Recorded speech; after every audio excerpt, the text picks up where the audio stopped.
Monika tani ty nuk të do tani. As Tedi nuk e do. Tani si dilëm fushatit tani, këtë se kuptoj unë. Ne na bashkon të gjithëve Ilir Meta.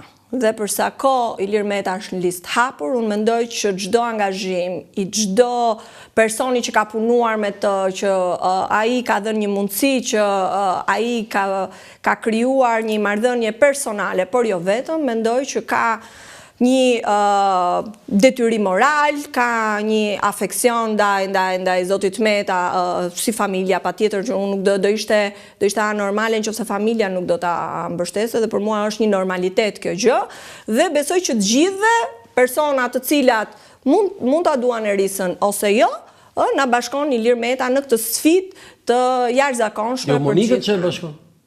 Po duhet ta pyesësh Monikën. Do ta kem në studio Monikën.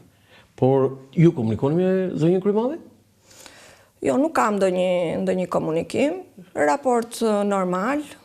Unë të falenderoj shumë për sinqeritetin, se kolegët e tu në këtë, po jo nuk ka rëndësi kjo, apo ka rëndësi. Ka rëndësi që të shkeme të, se ju apo kërkoni vota për Ilir Metën. Unë jam shumë e fokusuar tek fushata për Zotin Meta. Dhe pa dyshim që kërkoj angazhim, votën e gjithë secilit për këtë betejë shumë të madhe që ne kemi, që kështu përsa ko jam e fokusuar këtu, nuk merre me gjëra të tjera. Megjithatë, për ta mbyllur këtë diskutimin e kësaj, është një pyetje që juve të Partisë Lirisë që jeni në drejtim sot ju sikletos.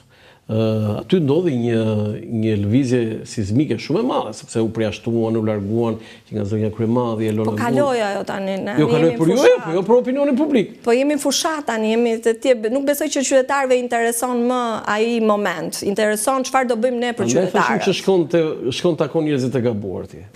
Sepse të tjerë pyesin zonja. Po shumë mirë, le të pyesin edhe ne i sqarojmë sa mundemi, por jo, sa ka ndikuar kjo tani se partia në këto 20 ditë është vota për Ilir Meta. Partia e Lirisë arriti kulmin e saj me 19 deputet kur ishte LSI dhe ishte një forcë e madhe. Tani nga 19 deputet jeni të kurrë si ai te ai filmi tha sa ishte i madh topi dhe jeni bërë kështu tani.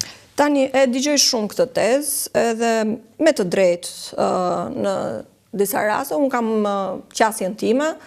Roland, nëse ka një parti politike që është linçuar, që është goditur, qoftë edhe me ndryshime kushtetuese, për të mos pasur këtë forcë politike në skenën dhe në skenën politike ka qenë Lëvizja Socialiste për Integrim dhe Partia e Lirisë.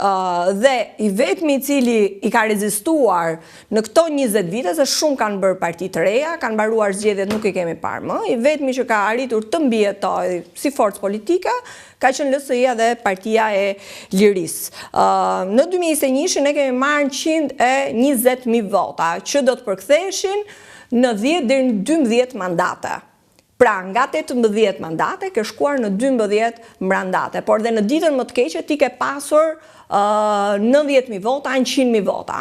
Pra, është një elektorat i cili mund të rritet, mund të zvoglohet për shkak të linçimit, për shkak edhe të një situate se nuk kemi në një liri apo në një shtet ligjor apo në një demokraci funksionale, por jemi në një regjim. Dhe mund të them që jeni të bindur që në zgjedhjet e 11 majit, vota e Partisë Lirisë për krahasit e Zotit Meta dhe të kauzave tona, të 5 prioriteteve për luftën kundër shpopullimit, për arsimin, për bujqësinë, për Shqipërinë fuqi eksportuese e tjerë me radhë, do të mobilizohen dhe janë mobilizuar në mbështetje të koalicionit Aleanca për Shqipërinë Madhështore. Që kështu unë nuk kam të dhënë tjetër përveç 2021 për të llogaritur fuqinë elektorale të partisë që unë përfaqësoj. Që kështu ne do ta shohim në zgjedhjet që vinë edhe kontributin ton të madh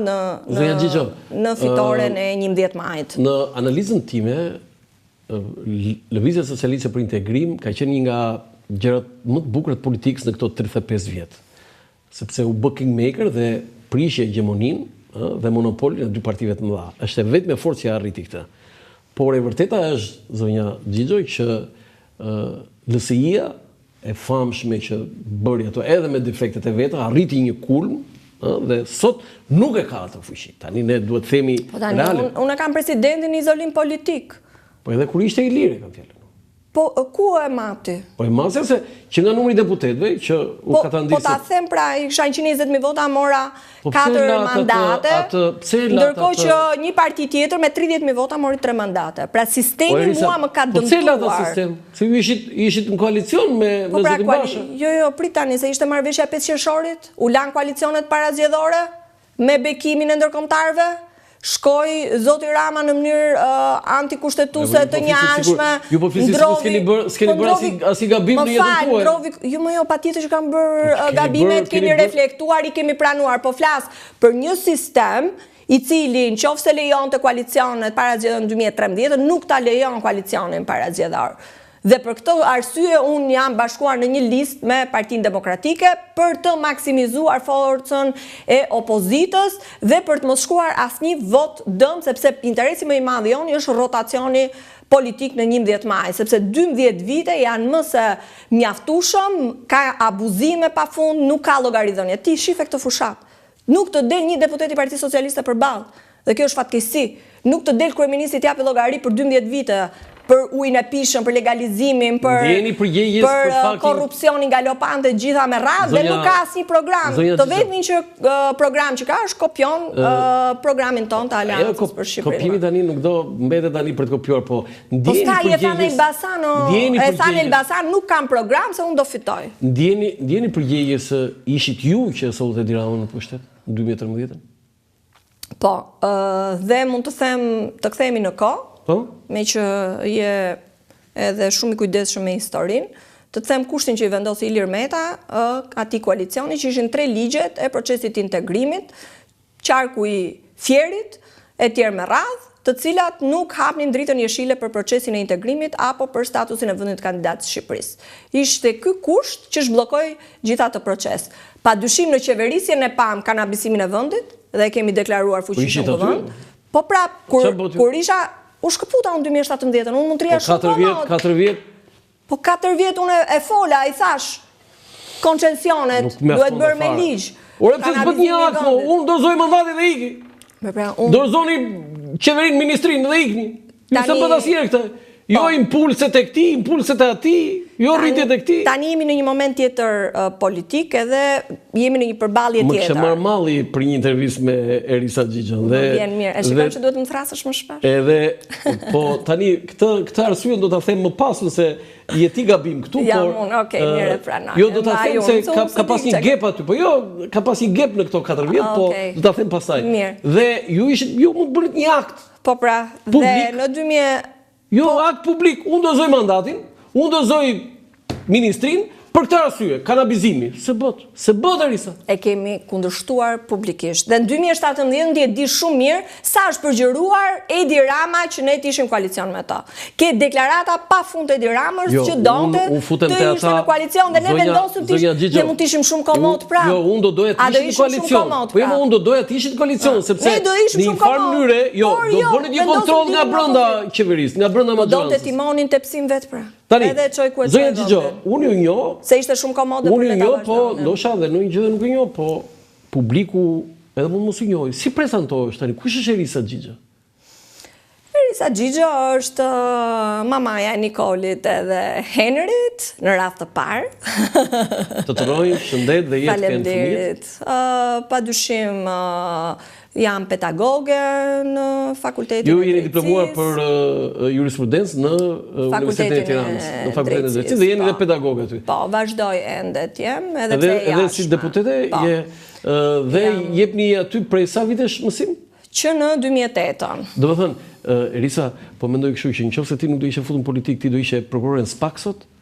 Jo se kam dashur asnjëherë prokurorin ose magjistraturën. Kam dashur avokatin gjithmonë. Ati do të thënë ti do kështu avokate. Do të thënë po themi jo akrobate, po avokate. Jo avokate. Ato kam pasur si vokacion, do me thënë, e kam pëlqyer si punë për balljen, debatin, marrjen e çështjeve, një studio ligjore. Të mbrosh viktimën, të mbrosh ata që ka nevojë për mbrojtje. Po. Ndoshta e kam edhe vokacion këtë gjë, ato e kisha bërë si plan jete, pavarësisht se rrjedha e jetës. Baba juaj më fort pak për familjen tuaj, prindit tuaj, sepse edhe baba juaj është një figurë e njohur. Po.